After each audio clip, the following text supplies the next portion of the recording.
Hello everyone, this is TheMediumkinkajou, and this is Amazing Cultivation Simulator.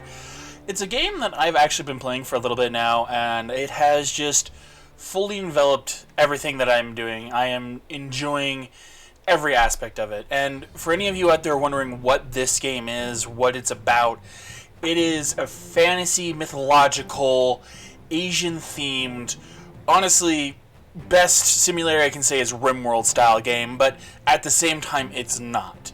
And it's hard to explain. Best way I can do it is honestly show you everything that it's about. So we're going to get into this. Now, one of the things I will state this here now, when you first start this game, you will only have tutorial unlocked. You have to go through the tutorial.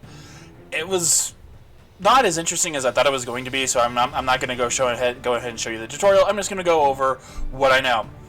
Now, you have basically the size of the map. I'm just going to bump that up to large because, you know what, in RimWorld when I play it, I always want the biggest maps I possibly can because I may end up taking up all the space that I can, but if in this event I don't.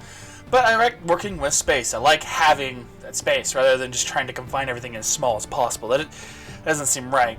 Everything else I'm not going to touch. You can edit the environment you're in. That makes the game, can make the game more difficult, as well as editing anything in here. Let's go ahead and go into this. Now, while it takes a second to load, one of the things I have noticed while playing this game is that stats matter, and what I mean by that, I will show you when we get into it. Sorry, it's been a long day, and I have it feels like a little frog in the back of my throat, and I do apologize. I know it's been a while, but it's the year 245 of the Tianchang era, December, the Tai sect, and you can pause that to read it. I have no control over that. I'm also going to state here, before we get any further in this video, I'm going to apologize forefront if I screw up any names, or if I don't pronunciate something correctly. You are more than welcome to correct me in chat, and try and help me learn this, because as much as I love Asian culture, this is like just one of my favorite cultures. Just this setting in particular, especially in which you have these cultivators, you have the martial arts, you have these powers that come associated with them through these laws, in this case, I've always loved. And whether it's in just general reading, mangas, animation, you name it, there's hundreds of references out there. I love it. But before I go and rant on that, let's go ahead and get started. So this is the base screen of what you're going to see when you're creating your character. You have your primary character, which is here, who's going to have what is known as the background. What law you can pick from. You have one of these laws you can pick from, which is going to take one of your 5 perk points.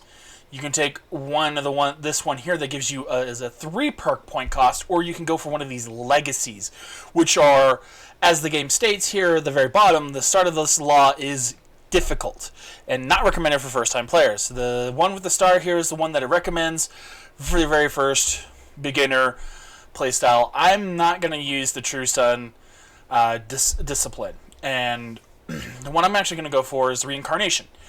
I have gone through this, and I have done some of them. One of the ones I do recommend, from sometimes in my opinion, for a first playthrough, is the Plow Disciple. They tend to be very easy to manage and very strong.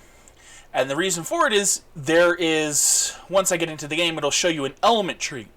And each of these laws has a corresponding element, and I'll explain it when I get to that point, but there's a lot of work you need to do.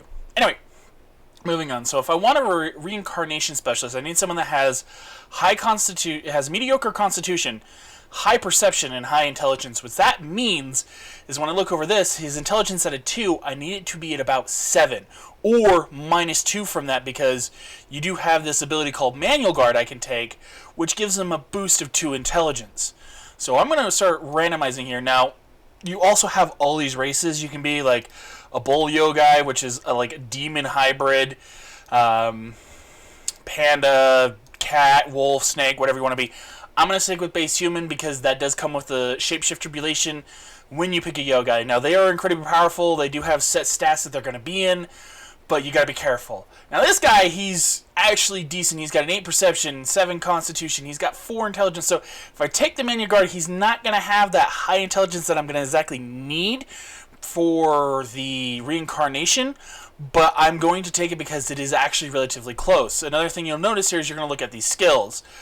Now, he's very skilled in social, he's very, very skilled in medicine, he's got great battle sense, not so much in the magic crafting, magic, or key sense, but he's got some decent stats. He's also a very strong warrior, and he's strong, which is great. Now, one of the things I do wish that they would add, and it's possible that, they may add it in the future with an update, or a mod may add it in, is the ability to actually edit the appearance more. At the most part, this is the only stuff you can change. You can change their eyebrows, you can change the right eye, make them look really, really weird, left eye, nose, mouth. I don't particularly like the first mouth, so I'm going to change that. You can change their ears between 1 or 2 states. You can add marks to their face, scars. We're going to, give them the typical, scar over the eye, because, that's cool. And if I'm mistaken, again, you can correct me, his name, because this is going off of this is a Chinese game and it's been translated into English just recently, his name reads last to first. That's how it's said here, but if we're going to read it in English, it would be Ying Fa Murong. And I know I've probably said that wrong, so it's going to be Ying. We've got Ying here. We've also got Yu. That's what I'm guessing his name is. He's careless and hardworking. Odd that he would have those two perks together. I mean, he's incredibly smart, and he's charismatic. He's got good constitution, good perception. He could be a perfect set for the main guy who has the reincarnation discipline, which, in all honesty, if you wanted to go with it, you don't have to make this guy, the main guy, your leader. He starts off with all the stuff, so you don't have to, but you can. I'm looking at this, he's got the stats for it, but I'm not saying that he doesn't. I mean, when I try to look for, honestly, when I'm making someone as someone with high key sense is one of my favorite things to have, because they tend to have more key later on. But starting out, this is fine. These definitely fine. He's good at mining, farming, definitely a good cook. And then we got our guy here. We've got Hong Sheng. He's a good-tempered. Again, actually really nice stats. I'm not going to lie. I really like those stats. He's good at construction, farming, mining. He's kind of our laborer. It can actually tell you, this here tells you that, yeah, he's skilled in labor. This one's selected. He's the more delicate selection. Same as our, main guy who has the background. None of them really good at cultivation. But I'm going to go with it here. Now, I still have 2 perk points to pick. I could choose any of these. I could even go with an artifact saver. On the night of the attack, the artifact room was breached. You couldn't bear to see such rarities get looted, so you risked your life to save a few, and you start off with an advanced artifact. Now, artifacts are...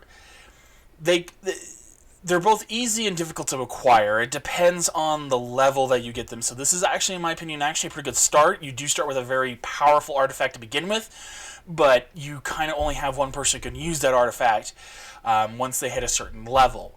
And I will explain that once we get into the world. You have the elixir person who knows how to make advanced elixirs. Now, I haven't really done the elixirs in this, but I do know that they play a big part in this. You have the manual. Manuals are also something that play a really big part of this because they give you the ability to learn new crafting recipes, which is really, really nice. You also have the talismans. Talismans are also nice. They give you passive buffs to your characters that you can use on them. And this definitely helps for certain laws because they require certain requirements. Like one of the laws I know, it comes down to the elements, and I'll explain that here in a minute once we get into the game. But what I like to do is I like to grab swordsman, so he starts off with a sword or a weapon, which is normally good, and then also I like to give him ironclad so that way his key barrier is also stronger. Because I am going to make him our main character because he does start with these. He starts with these buffs rather than, our guy who has the stats for it perfectly. He's just a little bit better, especially since he has higher potential and he has higher luck, which is absolutely amazing. Luck, in one of my opinions, is highly underrated. There's no way from any of these abilities to increase your luck. That's another thing I suggest. Try and start with luck as high as you possibly can. We just got lucky there. We're going to go ahead. So it's a few days after the escape. I like to pause it here. We started right on water. Okay. So here's it starts off. We have the Law of Reincarnation. As you can see, it starts off here. You start off with the creed of, once your character gets up to past his foundation level, which I'll explain here in a second, he takes the creed of man. You then gotta level him up through the creed to the creed of animal, creed of ghost, creed of hell, creed of the Sora, and I pronounced that completely wrong. I do apologize. And then creed of heaven. I know I pronounced that wrong, and I'm not about to attempt to try and re-pronunciate it because I know I'm going to keep screwing it up. But you can see here, this is like the stats it's looking for. It's looking for someone with, they've got some perception, they've got really high constitution, no charisma, they don't care about charisma, and they've got intelligence. And this is one of the, description is one of the true element laws of the Tai sect. The cultivator will be the most powerful at the beginning of each state, but as the cultivation progress, their power will regress step by step until the cultivator becomes as weak as any other mortal. One can only be reborn and advanced in cultivation after breaking through. Therefore, this law is popular among cultivators, but few have succeeded in it. Another thing, if you notice when I was hovering over these, the creed of man, it has a key shaping limit, but it also has reborn, sinking, and reincarnation. What that means is that each one of these creeds has 3 levels you've got to go through as well once you hit that point. I can also show you the tree. This is kind of like everything you can learn. You spend points that you slowly gain, and every time you spend points, the amount of points you have to spend increases every time, such as I'll explain it a little bit more once we get to that point. One of the reasons why I love, my personal favorite is the reincarnation one. This is one of my favorites. Is you get this ability called Soul Master, which means if you get attacked, because it's like Rimworld, you're going to get attacked by bandits, raiders, other rivals. They're going to come there, and you know what? There's going to be dead bodies. I love how this game handles the dead bodies because they don't stick around forever. They decay very fast. But one of the things you can do is with this ability, you can spend some of your character's energy to basically awaken that body to be a basic laborer, which is fantastic. So they can handle the sweeping, they can handle the hauling, they can handle, the going and picking up items and bringing them back to your storage, which is absolutely fantastic. But there's also a few others here now that you can go through. I'm not going to go through them just yet. That's a little bit of time. But while we are paused, I wanted to go over this because I keep mentioning it and I haven't gone over it. This is the diagram of the 5 elements. So, Law of Reincarnation is a wood element. Now, when it says wood begets fire but overcomes earth, means if I were to fight someone that has an earth attunement, I would win. But if I fight someone with fire, I'll heal them. The same goes for water. Water will heal plant, and it overcomes fire, and it's weak against earth. Metal's strong against my plant, which we're going to have the reincarnation. And what that also means, and this is where it gets a little tricky, this is why I'm saying those talismans are so nice, because I have to design a room or design an area where my guy who I choose to be part of this law to cultivate in has to be of the element that feeds it. So I have to build a room of water, which early on the only thing you have access to that provides that water element is ice. And you will literally freeze your characters to death if they don't have a high enough resistance, which those talismans can boost resistances to cold or heat. So it's a tricky situation to try and balance because you don't want to, put your characters in a situation that you're killing them off, but you're trying to help them. There's a lot of mechanics in this that I don't think were first explained, but once you understand them, they start to make a little bit more sense. So that was my game autosaving. I have it set to say autosave every 15 minutes or something like that. So we have the Mysterious Immortal. He shows up. He's going to protect our sect for a while. For several days, you hid during the day and traveled at night, finally arriving at a secluded ravine. As you were about to relax, a light of teleportation suddenly struck, showing the contour of a cultivator. Mysterious Cultivator. The sect leader and I go way back. I caught wind of Ty's troubles and came as soon as I could, but it was too late. Thankfully, the gods are kind and have not allowed this to be the end of the Ty sect. Finally, I found you. Do not worry. I shall stay in isolation for a while and protect you all. If you ever encounter difficulty while on the road to cultivation, don't be shy to ask away. Which is nice. He's coming here. He's coming to help us. So the first thing you do when you get into this game, you have to build that bonfire. And it's the first building you can build. You can't build it on the water. I'm not happy that we spawned like this next to this water. It's going to make a little bit difficulty. I do like that we have a mini-map. It kind of shows, hey, what's going on. We're definitely going to have to be building south of this, which I have no problem with this. Kind of makes the north a little bit more well-defended for right now, but it won't make it impossible to defend in the future. Because once we get to Inner Disciple, which right now all of our people are Outer Disciple, the next level up would be Inner. Once they built up their foundation, they go to Inner. Then you start getting into the really interesting things, like the ability that they can fly on their weapons, which I find is an amazing feature. But let's get in there. So we've got those people. They've built that bonfire. I've got them so that they can go ahead and claim this wood. I'm also going to have them go ahead and search that crate. And the next thing we're going to do is have them build a well. So they have... Well, actually, I don't have to because they have this huge water source here. They're just going to drink it. And it's okay. It's clean. Funnily enough. The next thing we're going to do is we're going to want this timber station here so we can get some wood planks going. Because wood planks is the first resource that you're going to be building everything out of. Another thing I want to do is go ahead...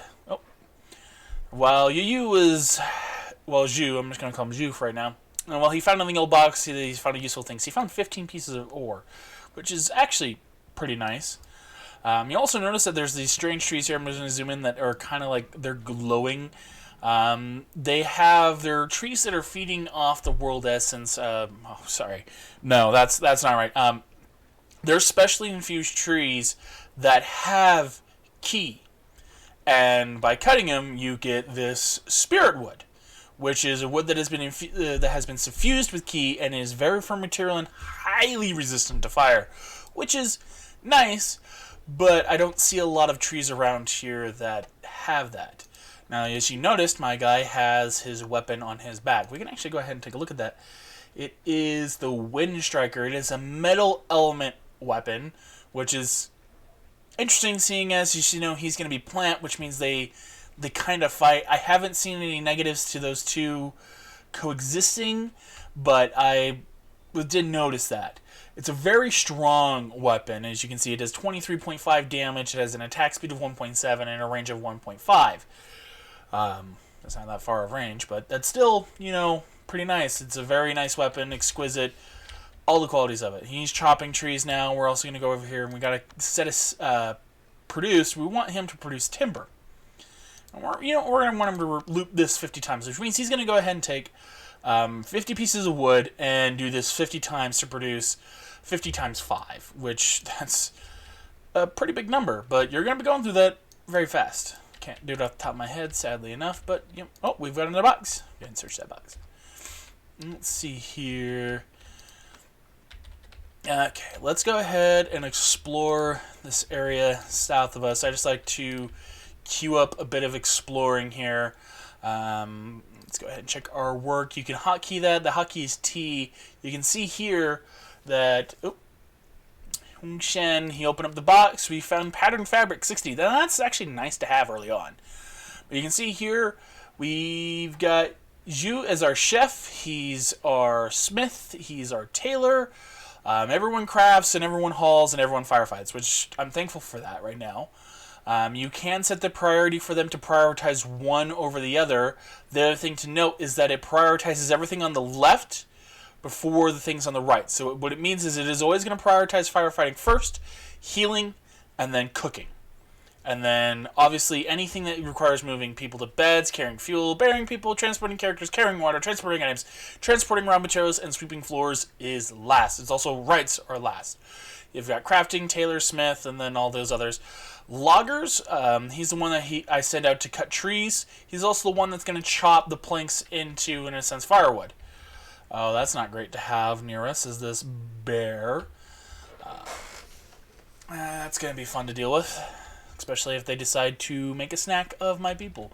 One of the things I do want to make is a storage. Let's start from here, work our way down. Let's do a 10 by 12.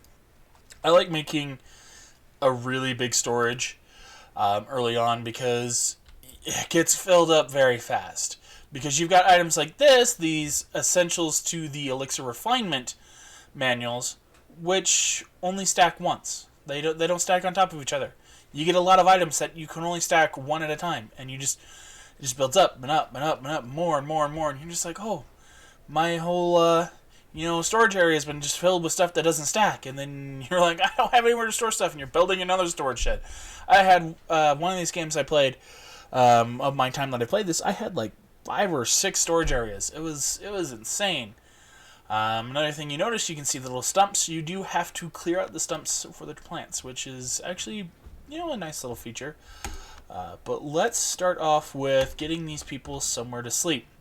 And this, let's go ahead and make sure I have the space for it. We got 2, and then 2, and then boom, boom, boom. That's 5. That's plenty big for what I'm doing right now. And then let's get some beds in there. Normally I would have made this just slightly smaller so that way I can cram only 2 beds in there per house, but we're going to try and get this building up as soon as possible for my people. And another, as you notice probably up here on the left next to the element diagram, which you have to open and close, you have the game speed. So I have ×1, ×2, and ×4. Now you normally start off with the ×3 speed. I bumped it up 1 because, you're going to be spending time in this game, and sometimes it takes a while for something to happen. So let's bump up the speed. You do have a pause, and while these people are working at that, he passed out, they passed out, so they're not going to be able to sleep in a structure tonight, but that is fine. We have the water. Everyone should be fine. We can check out here. Yep, they have food and drink. We can check their moodlets so that he's like, I need a room. This is a filthy environment. Full stomach. Interesting place. The temperature's comfortable. Suitable clothing. And they're far from chaos. And you can also see, they have memories. It's kind of fun. I like it. Another thing I did notice, and I do find this interesting, is that you can technically click on this here. It pops up here, and I can go ahead and go, jump over to this guy, which I clicked on the same person. I can actually jump over to, Yingfa. Okay, and I can see his stats. Jump over to Zhu. Jump over to Hongsheng. I'm still going to screw up on these names so bad. I apologize. Here's their foundation. So, some information under this. While they're going about their day, and I can actually show here, over work, we have this timetable. It's telling me here right now, they're in the 3, which means they're sleeping. Once they hit 5 to 6, they're going to train, which they'll wake up and they start doing stuff while sleeping, and it's hilarious. But after they train, they're going to eat, and then from 8 to 12, they work, eat, and then the last 2 hours are work and then sleep. So they really only have this short amount of time to train. Now, I'm going to pop these last 2 times into train as well, because I'm going to want one of these people to hit their max foundation. You can either have it as fast as you want, or as fast as possible. I say take your time, because the sad part is what the game doesn't tell you is once they hit the max of their foundation and you promote them. So it's not until you decide when they hit Inner Disciple. Once you decide that they're an Inner Disciple, they will no longer do this work. They actually get taken off the work plan. You can no longer tell them what to do via the work plan. They have their own set schedule that we don't have access to. There's no way to change it, and they kind of do their own thing, which means let's say if I were to make Yingfa the Inner Disciple which I'm going to do, that means I'm going to need a healer, I'm going to need a hunter, and I'm going to need a farmer to take his place. A lot of times what I like to do is I like to go ahead and pre-select them such as, you know, you can look at it here, Hong Shen is the next one best to choose for that. But I could also pick Zhu to do it because he doesn't have as many selected compared to Hong Shen. For the Hunter, I'm probably going to do Zhu as well. We're going to do Hunter and Farmer. And that way, that takes care of that. We're going to keep those off for right now, so that way they don't get too bogged down with work. Now, we do sometimes get visitors in which we can try and recruit them. Now, they have a room here. And none of them have claimed any of the beds, but that's okay. We've got that first room taken care of. And there is a reason why I built it in the way I did. I'm going to get to that here in a minute once I start building their own separate bedrooms. I do like having them all for their own separate bedrooms. Oh, of course. I forgot about that. The Mysterious Cultivator, he likes to take beds. So you kind of want to make sure you assign these beds to your people, or else, as you see, he's literally gone to each one of the beds and claimed them himself. But you don't get a bed. I don't have to keep you happy. I don't have to do anything with you. I can consult you, which is going to send someone over there to talk to you. It's going to pick someone randomly. They're going to go, oh, hey, what's going on? Yeah, I just need to talk to you. And he's going to go, I feel a sense of relief seeing you're on the right track. I will continue providing my protection a while. If you have any questions, just let me know.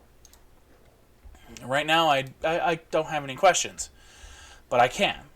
I am going to go ahead, though, and grab some more of this wood, but I'm also, because I'm still worried about it, is I'm going to grab all these people, and I have to individually click on them or drag over them, select them all. And you notice down here we have attack. Well, yeah, that's attack. We have interrupt. This one is to defend, and this one is basically defend, which basically means if they were to come under attack, they would fight back. This one is to head to this location. I want you to go here. And this one is to just lead the flight and attempt to flee. Just run away. But we're going to tell all of them. It automatically pauses the game. I love that feature. When I'm telling them to attack, it pauses. Beautiful feature. I'm going to go, this target is not enemy. You still want to attack? Yes, it's a bear. Get over there, beat that bear up. And then he was going to come over there and help, but we actually took care of it. Now it's going to tell me here he's hurt. I can go over here and check. He's got a serious cut. So what it means by the status, it will become completely corrupted in 523 seconds, which is about 0.9 days. Means that if it wasn't well taken care of, it becomes a scar. I haven't seen much debuffs in regards to scars, but that is a possibility. Now you can see here, they're a corpse. We need to butcher them. Now, sometimes you just knock them unconscious. Be very wary of that. Sometimes you'll just knock them unconscious. Now, if they become what is known as flopped unconscious, that means that they've been knocked unconscious so bad that they literally don't know what's going on. They're in such a state of confusion that they will most likely end up dying, which can suck. And these messages will stay here for a while, so you kind of need to come over here, right click on them, get them out of there. But you can always see them here. You can always see the expired messages and go, oh yeah, this is, and it'll actually tell you this happened 2 days ago in game, or this happened 17 seconds ago. But while we're waiting for the night to pass, I am going to increase the speed, because this is the part that takes forever when you have the people sleeping, because they sleep forever. But I did want to come over and talk about this, so that this is a game that a lot of people may say that it's actually rather difficult, and I can agree with you. It does have a learning curve. It does. Don't know what I was trying to say, but it does.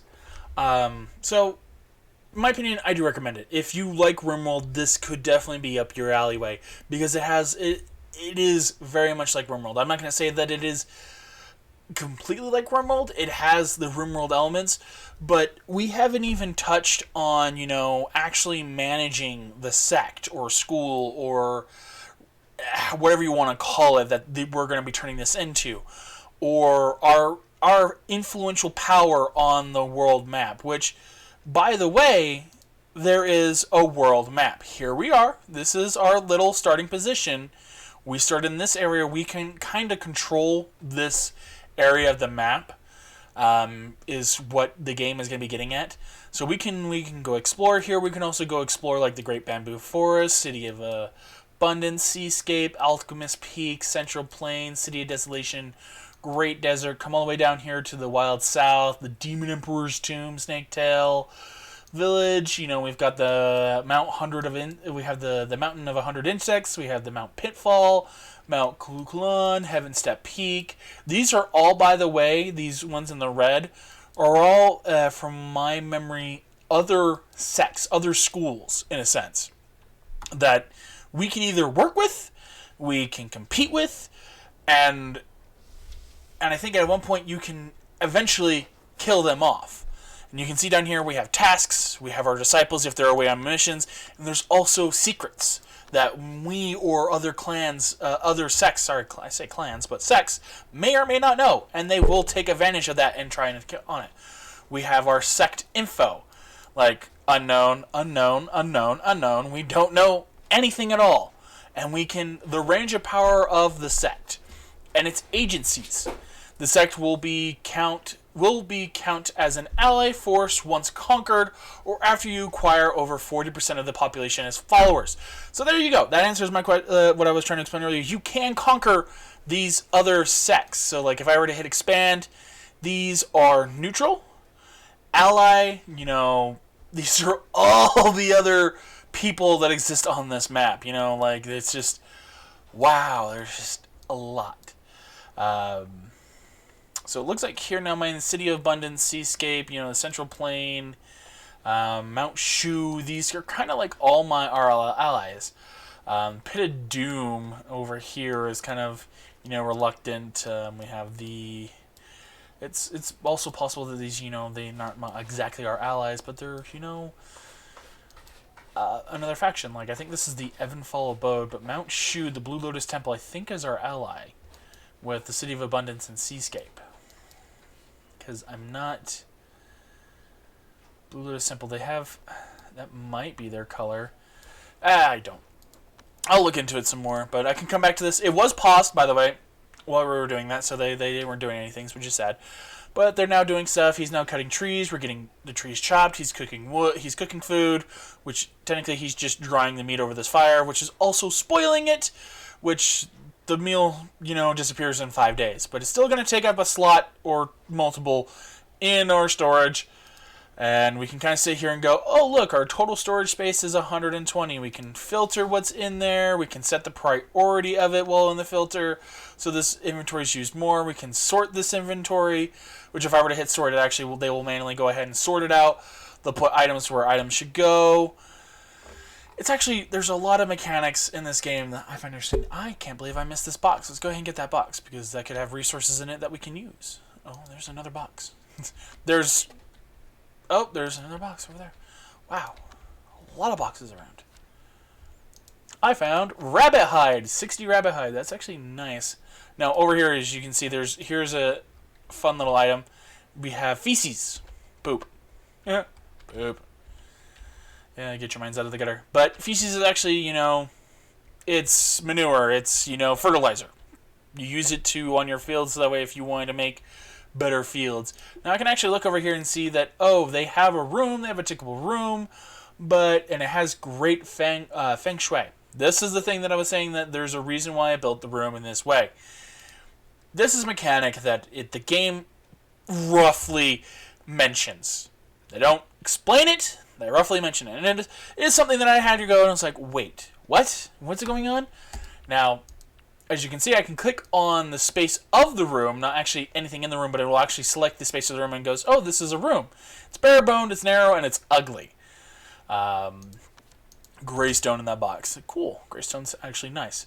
But anyway, back to this. There's this room. But you'll notice there's this show comments on the room.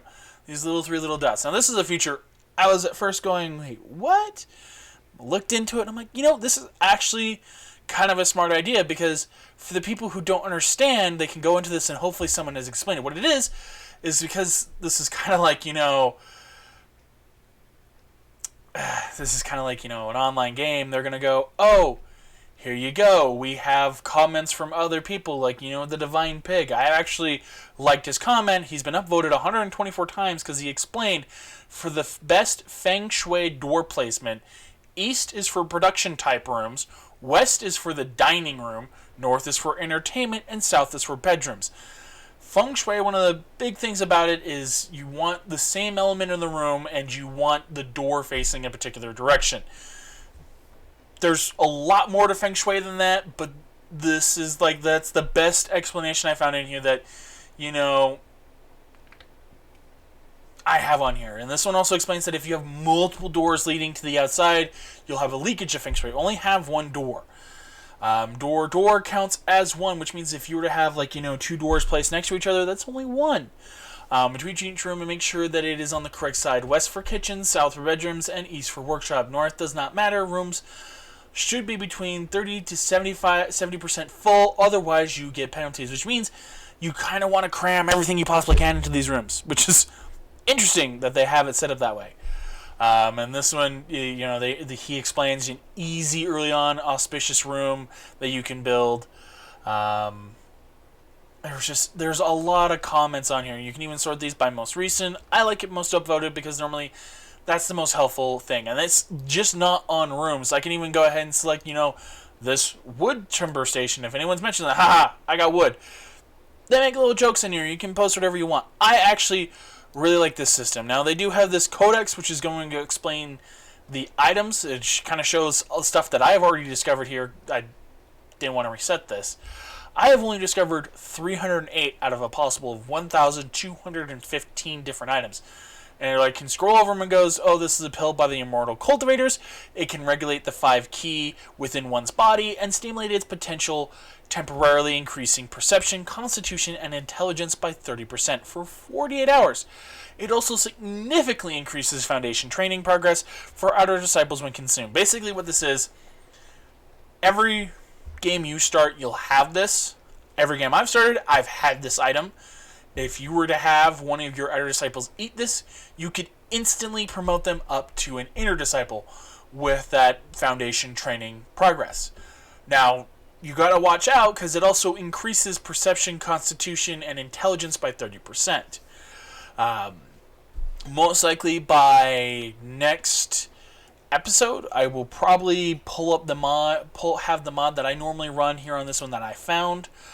They do have. I'll go into the main menu and I'll show you by next episode what I'm talking about in regards to that mod. It allows you to see the stat requirements of the law before you select the law, and I found that to be incredibly helpful for me when I was looking into these other laws, and I made quite a few games.